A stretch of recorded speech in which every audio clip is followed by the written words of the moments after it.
what's up, everybody? Good morning. It's Saturday morning, and it is Multifamily Unplugged.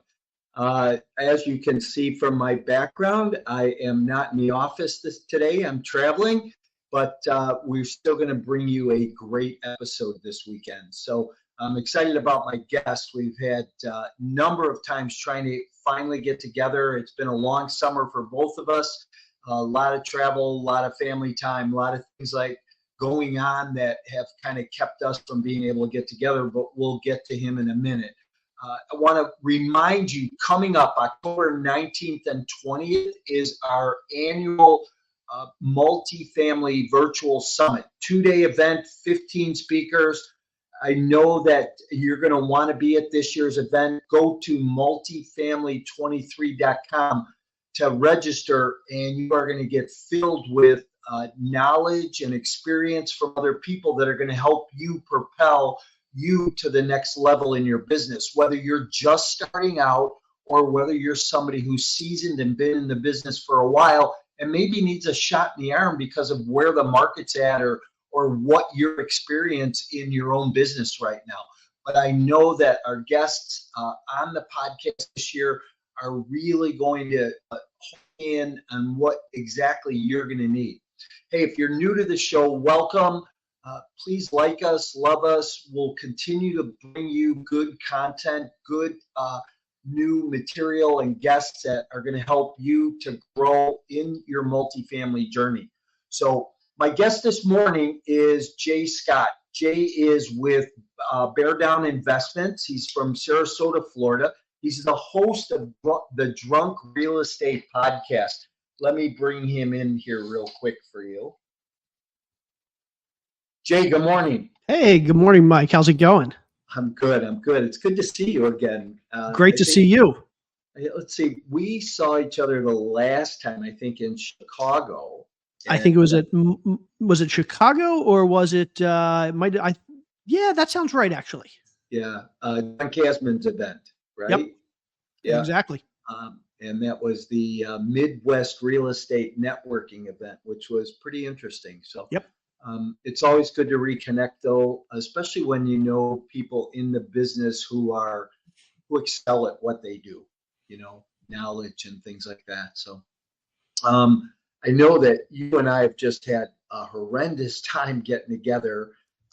Finally, had this slot booked, and I'm traveling today. I happen to be not far from you in Florida.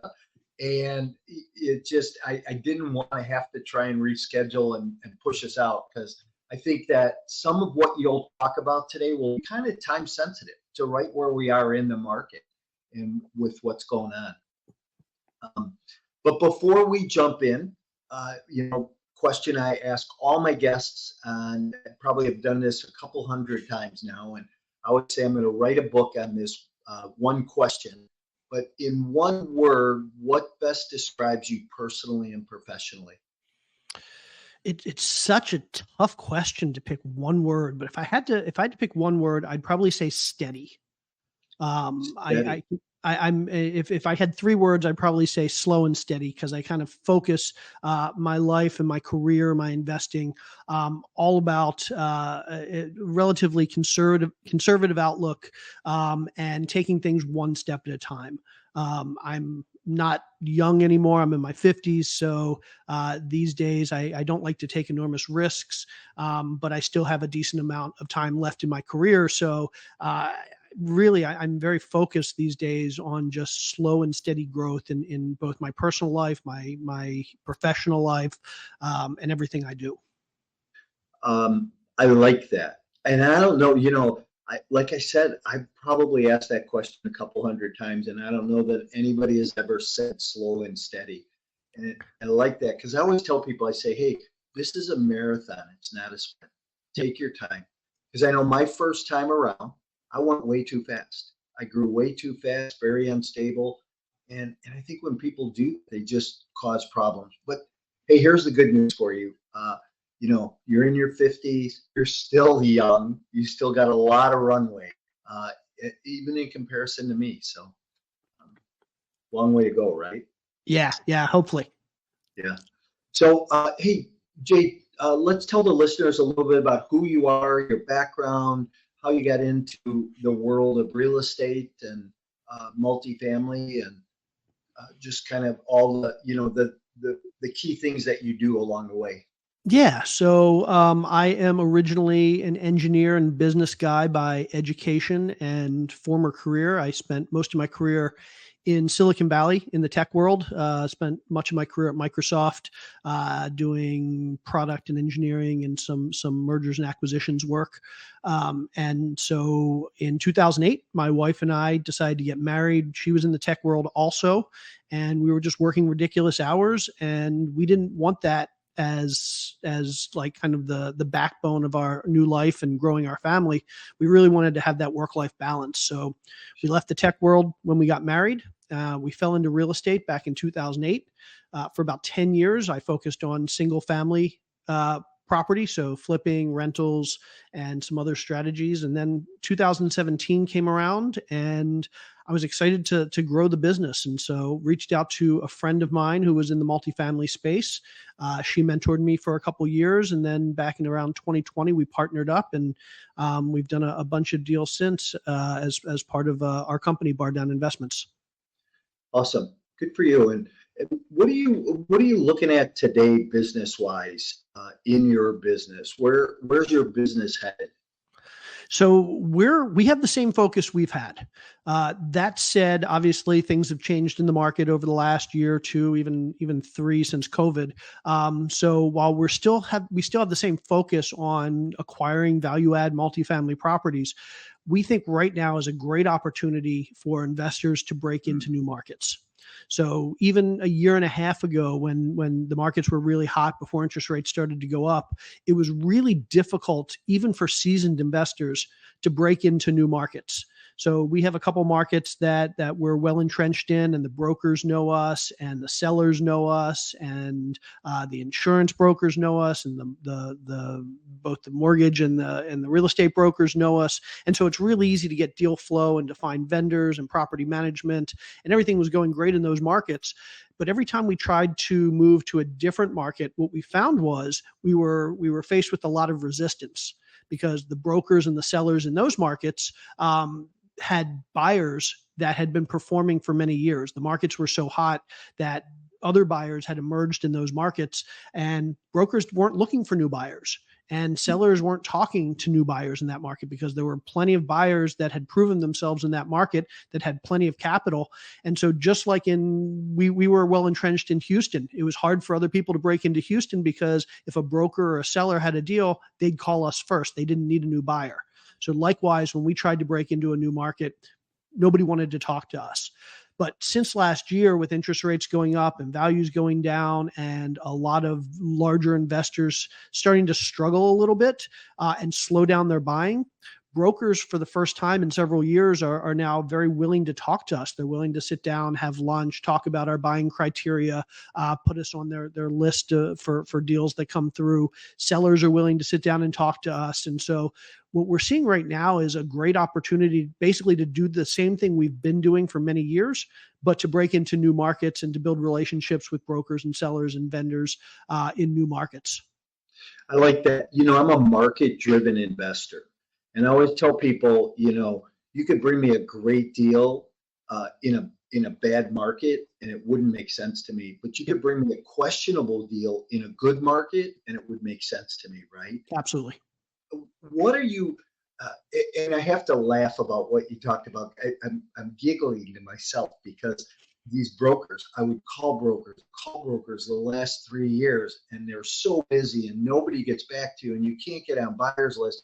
Then all of a sudden the market shifts, and now they're calling you. Yep. And you're going, this who? Right? Exactly. You sent me an email a year and a half ago. Are you still interested? And I'm like, well, I am, but I really wish you would have gotten back to me a year and a half ago. Yeah. I like the ones that say, hey, I'm just getting back to my voicemails. Yeah. Oh, you mean the one I left you 90 days ago? Right. Yeah. But what markets do you like, Jay? So right now we're big fans of the markets where we're still seeing strong population growth and strong employment growth. I mean, anytime you're in the multifamily or the real estate business, you care about places where you're going to have the most customer demand, and that's places where you have population growth, places where you have employment growth, where you have employment diversity, where you have wage growth, and so the markets we like these days are really those markets that people are moving to. So Okay. we still like Texas, although we've been entrenched in Houston for a while, and we're seeing property taxes and insurance rise pretty considerably there. So we're starting to look at other parts of Texas because there's still an influx of population there, and then a lot in the Southeast. So the Carolinas, Georgia, not so much Florida. I live in Florida, but we don't invest here.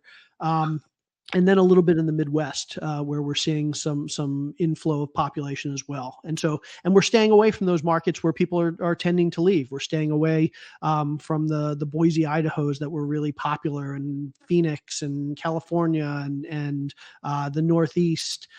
Just because those markets are losing population, they're losing employers and employment, and we don't want to be any place where our customers are leaving. We want to be where our customers are moving to. So Jay, why not Florida? And that statement sounds like what I say about Chicago and Illinois, right? Yep. Is I don't like that market, but why not Florida? Because I love Florida from my vantage point. This goes back to my slow and steady and my conservative outlook on investing. I try and stay away from markets where I see potential catastrophic risk. Mm, And Florida is one of a couple places where I see potential catastrophic risk, specifically in the insurance market. yeah. So I live in Florida. I own a lot of single family rentals here. And what I've seen over the last couple of years, just the last 24 months, on most of my properties, insurance has doubled. On many of my properties on the west coast of Florida, where a hurricane hit last year, where Ian hit last year, I'm seeing FEMA rewriting their flood maps. So now we're required to get flood insurance, which is oftentimes more expensive than just landlord property insurance. And so in Florida, insurance costs are going through the roof. And my big concern is if Florida gets hit, or the area where I choose to invest gets hit by a couple big hurricanes over the next couple of years, we could either see insurance costs skyrocket, making the property basically impossible to continue to manage, or potentially even uninsurable, in which case the property is not sellable.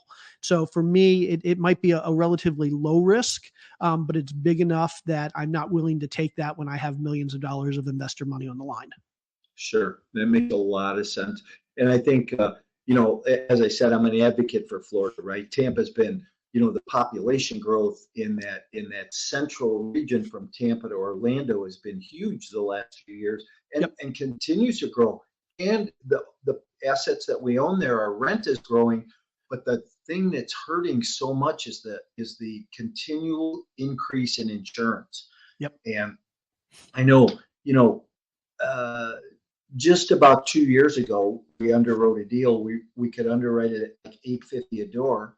90 days later, by the time we got to closing, it was 1200. Yep. And now those insurance costs are 15 to 1800. And it, you know, at some level, and here's a great just question about our industry. Who's out there fighting for us about that? Right? Is there anybody lobbying about those costs and those things that are happening for us? Or is there anything that can be done? Yeah. So we at our local RIA, we had a meeting. Probably 2 months ago, where one of the economic development guys for the state came and spoke specifically about insurance. And basically, the message he sent was, uh, Florida government recognizes the issue. They recognize the risk, with the risk being that if insurance costs go too high, people are going to start leaving the state. And they're, quote unquote, working on the problem. But when you asked about specifics, they really had no specifics. And so what that tells me is that they know they need to do something, but they haven't figured out what that is, which means we're probably likely 6 or 12 or 24 months away, maybe even longer, before the government really does anything. And so there are some state-backed insurance programs. Citizens is a big one, but we don't know what's going to happen again if a couple more big storms hit the state, and these companies have to start paying out. I mean, the companies could become insolvent. The companies could end up the insurance companies could end up leaving. There's just a lot of risk, and so I don't think the government here has figured out what to do yet. But I'm hopeful over the next couple of years they do. Yeah, I think it's something that has to be done at a higher level. Yep. And I know, like in the residential space, you've got a National Association of Realtors that does a lot of lobbying for different issues. But I'm not sure in our world uh, who does that for us, right? Yep. So it's interesting. But the other thing that you mentioned was other markets, right? And we know, I just like my listeners to understand that, hey, there's three kinds of markets. We have our big MSAs, our big metropolitan service areas. Then we have our secondary markets, and then there's the tertiary market. Do you like all three of those levels of markets today when you're looking, or are you specific to one category? So our personal buy box is, or market selection box is, we like to see markets that are at least 150,000 people, maybe even a little bit bigger. So it doesn't preclude some tertiary markets, but it certainly precludes some of the smaller markets. And the big reason for that for us is I'm a big believer in market cycles. And during certain parts of the economic cycle, you're going to see people tend to move towards the larger, bigger cities where there's jobs. And tend to leave the smaller areas where you may be losing jobs. And so right now, the job situation in this country is pretty strong. But I'm of the belief that over the next 6 to 12 months, we could see the employment sector soften. I think people will be losing some jobs. And I think the places where it's going to be most difficult to find jobs are in the small towns, in those tertiary markets. Mm. And so a lot of people are going to be moving back to the larger areas, the larger cities, the secondary markets, the primary markets, where there's going to be more jobs. And so long term, I think all three primary, secondary, tertiary markets are great. But from a shorter term perspective, the next 2 to 3 years, we're definitely focused more on the primary and the secondary markets. So, so you made a reference to a number of 150,000 people or more population, right? Yep. And when you look at that, do you look at that as one town, or do you look at that as maybe three or four towns that lay around each other? For us, it's an area large enough to have employment diversity. So I would much rather have a town of 100,000 people that has 3 or 4 different industries in that town than a town of 500,000 people that is centered around one particular industry or one particular company. Yeah. So for me, I say 150,000, but when we talk about like geographic area, that geographic area has to encompass like a good bit of employment diversity. So I know that if there's a downturn, if there's a recession, or if a big company goes out of business, I don't have to worry about that particular town. Think Detroit back in the 80s and 90s, huge population. But when the automotive industry started to have problems, a lot of people lost their jobs. And despite that huge number of people population wise, it wasn't a great place to invest, simply because there wasn't much economic diversity and employment diversity. And so people started leaving in droves, and that really hurt investors back in Detroit in that area, or in that time. Yeah. So it's less about just the population, and its population as well as the employment diversity. Yeah, and I would just kind of reiterate what you said, but it wasn't just Detroit, right? I remember in 2007, I bought a deal in a town, Anderson, Indiana, Yep. about 35 miles outside of Indianapolis. When I bought the deal there, it was like 280 units. When I bought the deal there, it was number 3 on Money's top 100 communities to raise a family in the U.S. And within 9 months, it had gone from number 3 to the bottom of the list. And all the And it was, back to your comments about employment, right? It was one or two employment opportunities in that community, which was transportation. So DHL, FedEx, all the transportation companies got hit back in 2008, and the other piece was automotive parts, but they all these small businesses in town made like knobs for radios and seat liners and dashboards, right? All the ancillary parts. And when the car industry got whacked, all those businesses went out. So we have mass exodus in our apartment complex, right? Exactly. So it becomes scary. So I like what you're saying, and I hope my listeners take heed to the fact that, pay attention to population, job growth, but also employment diversification. Very important. That's what we look for today too. So I think that provides a strength in your portfolio. It provides some security and a level of enhancement for your limited partners too. Are you ready to skyrocket your investment portfolio and leave a legacy? Are you tired of inconsistent returns received in the stock market? Do you think it may be time to take a look at alternative investment options for your portfolio? Passive investing in multifamily real estate could be that option. With no tenants, trash, or toilets, providing a solid return on an annual basis that outperforms traditional investing, also receiving a monthly or quarterly return along the way. These lower risk and secure assets are a great hedge against inflation. If you want to learn more about these types of opportunities, you can email me directly to schedule a 15-minute consultation to see if you qualify. Just email me at mike@mikemorawski.com. Absolutely. I like to sleep well at night. Yeah, thank you. Me too. History's not always indicative of the future, but yep. Yeah. Hey, so let's talk about, market economics a little bit and where you see it at today.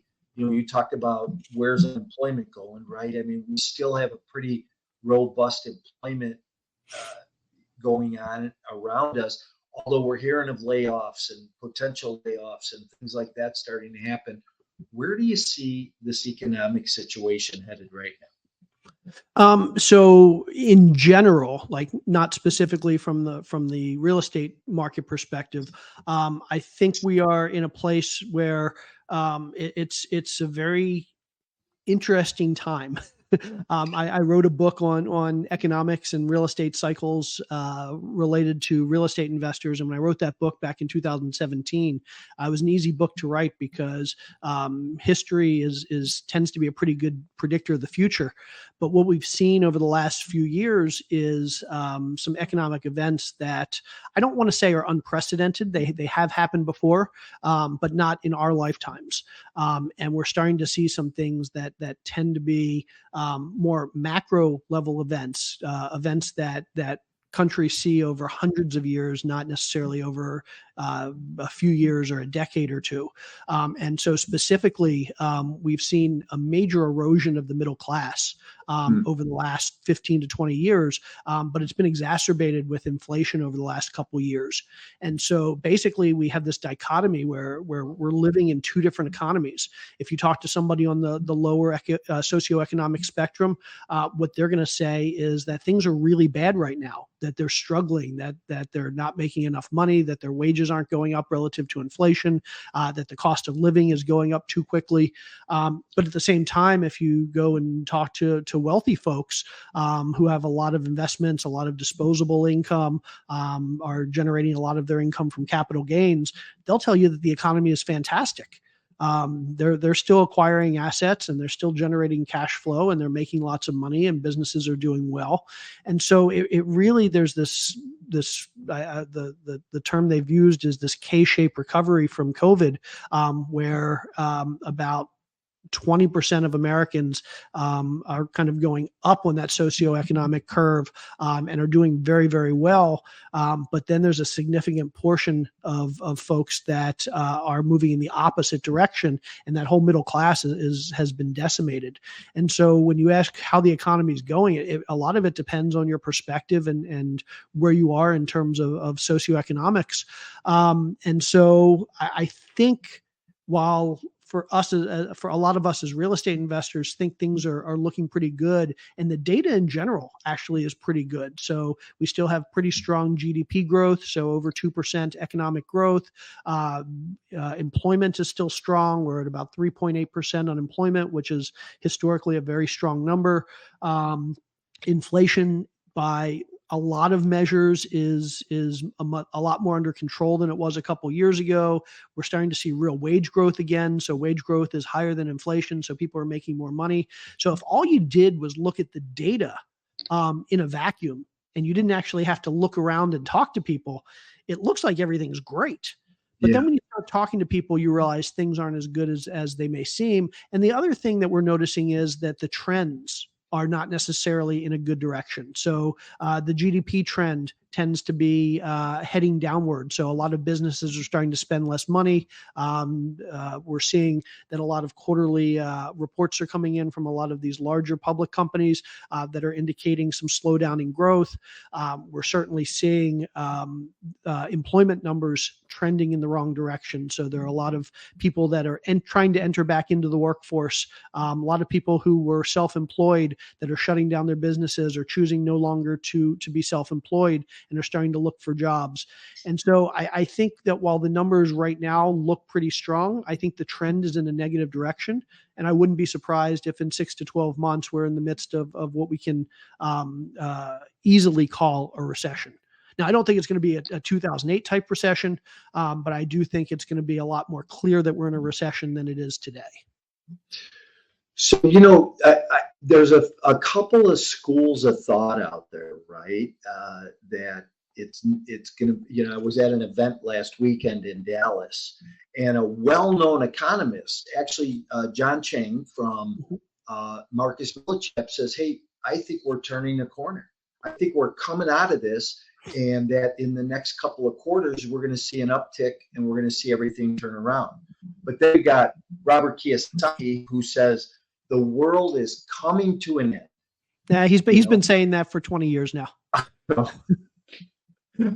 As much as I love him, I just, I think it's controversial at that point. So yeah. And so again, I think we need to make the distinction between where's the economy headed versus where is real estate headed, and specifically where is multifamily headed, because I assume a lot of people who are listening to this are multifamily investors. And so while I think we are heading towards a softening in the economy and a likely recession, I don't necessarily think that means that multifamily real estate is going to take a big hit. If anything, multifamily took a big hit over the last 18 months. What we've seen is the values are down, cap rates are up, rents have basically in a lot of markets gone towards zero after being at well above 5% rent growth for much of the last couple of years. And so it's felt like a collapse of the multifamily sector over the last 18 months. But the interesting thing is, it feels to me, and the data that I've seen in the markets that we're in, the bulk of that collapse happened over a very short period of time last year when the Fed started to raise interest rates. From March of 2022 to about August of 2022, we basically saw multifamily transactions fall off a cliff. We saw values drop. We saw cap rates go up between 1/4 and 1/2 point in a lot of markets. But since last August or so over the last year, basically, I haven't, and I'm not saying other markets haven't seen this, but the markets we're in haven't really seen much softening.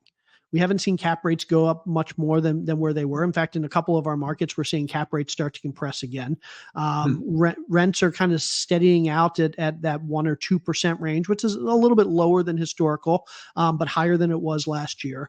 And so I think what we're going to see over the next couple of years in the multifamily space is that things remain strong. I think we may not be at a bottom right now, but I think we're probably pretty close. And I think a lot of the distress that we're going to see, a lot of those sellers that are having trouble with higher interest rates, with rate caps that they can't afford, with refinances that they can't handle, I think a lot of that's going to come to a head in the next 6 to 12 months. But I think there's enough demand out there that they're going to absorb those distressed properties. And I think we're going to look back in 12 months and realize that we hit the bottom and we've kind of started to bounce back up. Yeah, what's interesting is some of these I've heard, and I haven't really talked to anybody personally, but I've heard a lot that there's been some workouts, right, between operators and banks on some of that bridge stuff, or not being able to buy those rate caps because rate caps got so expensive. Yeah, yeah. The feds basically put out a letter about a month and a half ago saying to the banks that they were encouraging the banks to try and work out with distressed borrowers who were in a situation where they were distressed, not because of specific property conditions, but overall market conditions. In other words, for those borrowers who had properties that might not be performing very well now because interest rates are high or rate caps are high, or they were heading towards a refinance, but would likely perform just fine in a couple of years when all those things are kind of settled. The feds were really encouraging the banks to work with those borrowers to extend loans and to take kind of extraordinary measures to avoid foreclosure, in the hopes that in a year or two, as interest rates hopefully come down and cap rates start to compress a little bit, those borrowers are in a much better position. And it seems like banks have been pretty willing to do that. Now, I'm not saying all banks and all borrowers are in that situation. We've seen some properties that have gotten taken back. There have been some pretty well-known syndicators that have lost properties over the last few months. But for the most part, I've seen a lot of banks willing to work with borrowers a lot more than they were during the last downturn back in 2008. So it seems like there's a lot of capital out there still, that people have money on the sidelines. And what would you tell a private investor today that's saying, I'm sitting on my dry powder, waiting for, big opportunities to come about? Yeah, so there is a lot of capital out there, and there's a lot of private capital. So banks aren't willing to lend as much or as high LTV as they were a year and a half ago. Some banks are tightening on their standards, but it's still possible to get debt. And it's still very possible to raise the equity to cover the gap between the debt and the cost. And so what we're seeing is that we have so many investors that are looking to place capital in good deals that they're actually willing to take lower returns than they were a year ago, which is crazy because interest rates have gone up, which means they can get more money in treasuries, they can get more money in CDs, they can get more money in bonds, but they're choosing to take a lower return just to find good real estate deals. And so, yeah, there's a lot of money out there chasing very few really good deals. So if you can find a great deal, there's definitely money out there for that deal. Does it matter asset class? So, I mean, would it be a A-class asset or a C-class asset that those borrower lenders would look more heavily at? Well, the funny thing is, what we're seeing, at least again in our markets, is that the difference in cap rates between A and B and C class properties is shrinking tremendously. It used to be that an A class property would have a much lower cap rate, much higher value than a B class, and a B class would have a much lower cap rate and higher value than a C class. These days, we're seeing that difference compressing tremendously. So the value of an A class property that generates the same amount of income as a C class property isn't much different. And so what I would encourage people to do is find the deals. Don't worry so much about class, but find the deals in your market. I will say one thing. If you think that we're heading towards a big recession, I don't, but I know some people do. If you think we're heading towards a big recession, one of the things we tend to see is that a lot of renters will move from A class down to B class or B class down to C class because people are losing their jobs or they're getting their hours cut during a recession. Or if you think there's going going to be high inflation and tenants are going to have difficult time making rent payments, typically they're going to move down in class. And so if you think that we have a larger recession coming, well, it might be a good idea for your own peace of mind to focus on the B or C class properties and not the A class properties. But I right now, I think there's great deals available in all asset classes. Yeah, I subscribe to the same newsletter that you do, which is, hey, I think that we're in and heading more deeper into one of the best times in history to get involved in real estate, and specifically multifamily, because we know some of the other commercial sectors aren't going to fare it out over the next couple of years. Yep. But multifamily will. And what I tell people is, I say, look, if you get positioned in front of the next bull run and ride that wave up again, no matter if we're halfway up or at the bottom or still coming down the other side, anywhere now that you get positioned and ride that wave up, you're going to do well. Because I firmly believe, and I've been doing this 30 years, a long time like you, but I firmly believe that we're going to see, another redistribution of wealth in this country. Yep. The thing go ahead.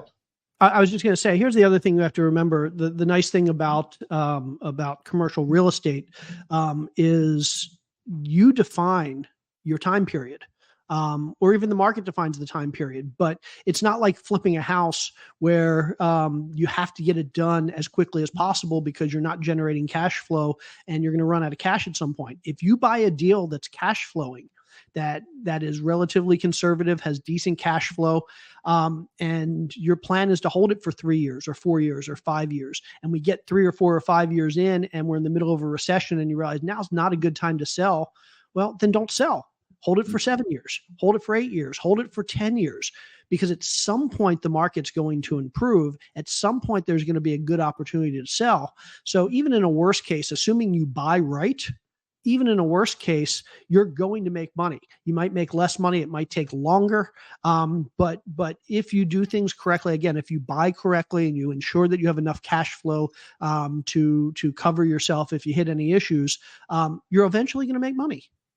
So it was interesting what you said, though, that investors are willing to take less today on a return than they would have maybe a year ago. And can you tie some numbers to that statement? Yeah, so we've seen expected investor returns drop over the last 5 years or so. When we were doing deals back in 2018, 2019, before COVID, investors were looking for 16, 17, 18% IRR, which is a compounded return for a typical value add multifamily property. And through COVID, we saw that number drop to 15%, and then we saw it drop to 14%. And now we're seeing a lot of investors who are very happy with 13 to 14% compounded returns on a typical value add multifamily. Likewise, from a cash flow perspective, it used to be that you had to have a preferred return of 8 or 9 or 10%, and you had to hit that return every year. Investors were expecting 8 or 9 or 10% cash on cash return starting in year one.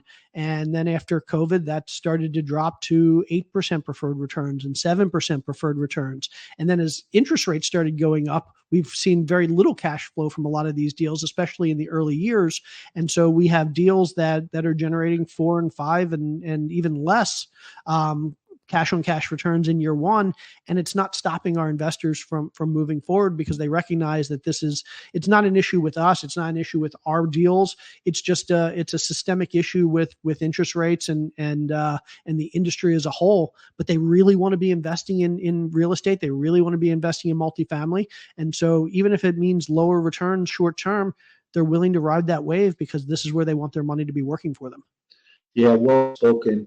I think that as operators, we spoiled the limited partner. Absolutely. We spoiled our LPs because when you see an LP who says, "Oh, I don't like this deal at 16%," I think I can find something at 20. And is, do you want to take that risk? Yeah. Of somebody over promising, because I think it's just an over promise, right? And an operator who maybe did a false calculation on rent growth. That goes back to your comment. I just looked at some rent growth projections for a northwest suburb of Chicago, which I was really surprised that it was still three plus, a year moving forward. I didn't think it would be, but it was, and it showed a projected occupancy for the next 5 years of mid-90s still. So, yep. Even the big data sources are given, I think still positive data. Yeah, too many LPs and investors in general, even GPs, don't recognize the relationship between risk and returns. And they don't recognize that typically when you're being promised, or not promised, but when you're projecting higher returns, it's generally accompanied by higher risk. There's a reason why treasury bonds are paying 5% per year, and the roulette wheel will pay 100% in a minute. The roulette wheel is potentially much higher returns, but obviously there's much higher risk. You can lose all your money in a minute. And so investors have to recognize that when they see deals with higher returns, it almost always means that deal comes with higher risk. Because if an operator could sell that deal at lower returns, they would. They're not going to give away money if they don't have to. And so if you see a deal at 20% returns versus a deal at 15% returns, that's because the smart investors are requiring 20% to do that deal because they perceive it as a higher risk. Doesn't mean it's a bad deal. Doesn't mean higher risk is necessarily a bad thing. Some of us like certain amount of risk. I don't mind 15 to 20% returns, the risk that insinuates for a multifamily deal. But if you show me a deal that's generating 30% or projected 30% returns, that's probably going to be a lot more risk than I'm interested in taking on a deal. And so I would highly recommend that investors start thinking about the fact that it's not just lower returns versus higher returns. There's actually risk correlated to those numbers. Yeah, well spoken. Well, listen, I appreciate your insight, and it's always good to have a higher level conversation with somebody, especially when you kind of think the same way, but yet perspectives are a little bit different. So thanks for your insight today.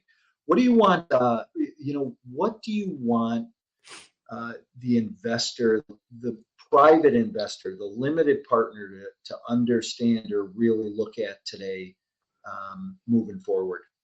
I think the biggest conversation I've had to have with limited partners these days is simply around cash flow. And so, like I mentioned earlier, with higher interest rates, we're taking more of our money, more of our net operating income every month, and we're using it to pay our mortgage. We're paying higher interest costs on our mortgage every month, so there's less money left over for the LPs to take home. And for most deals, operators are going to promise some level of what we call preferred return. And that's the percentage return that operators are promising to the LPs before the operators take anything themselves. And oftentimes that number is 6%, 7%, 8%, which means if you invest $100,000 into my deal, I'm promising you the first $6,000 or $7,000 or $8,000 per year in return before I get anything. Now, where I see a lot of LPs getting confused is the LPs see this, let's say 6% preferred return number, and their assumption is that we're going to get at least 6% in that first year, in that second year, in that third year, because they see that 6% number. But the hard conversation that we've had to have with a bunch of LPs is that preferred return isn't a promised return.